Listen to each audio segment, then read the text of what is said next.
চিন্ময়কে গ্রেপ্তার করার ফলে রাষ্ট্রদ্রোহী মামলায় গ্রেপ্তার করার ফলে ইসকন সদস্যরা এবং সনাতনী ধর্মাবলম্বীর যে লোক রয়েছে তারা বিভিন্নভাবে দেশকে অস্থিতিকর পরিবেশ সৃষ্টি করার জন্য উঠে পড়ে লেগেছে, যার মূল হোতা হিসাবে কাজ করতেছে ভারতের এজেন্টের ররা।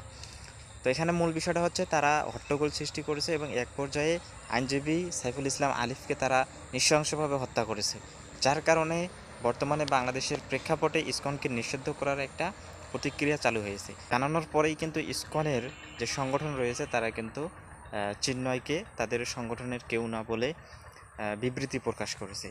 তো এটা কোনোভাবেই তাদের এই হচ্ছে স্থায়িত্বটা বজায় রাখতে দেওয়া যাবে না, কেননা ইসকন একটা উগ্রবাদী সংগঠন, সেখানে তারা বিভিন্ন অপকর্ম চালিয়েছে এবং তাদের পূর্ববর্তী অনেক রেকর্ড রয়েছে। তারা যেভাবে এই দেশকে অস্থিতিকর পরিবেশ তৈরি করার জন্য বিভিন্নভাবে উঠে পড়ে লেগেছে সেটা কিন্তু বাংলাদেশের জনগণ সবাই ভালো করেই জানে।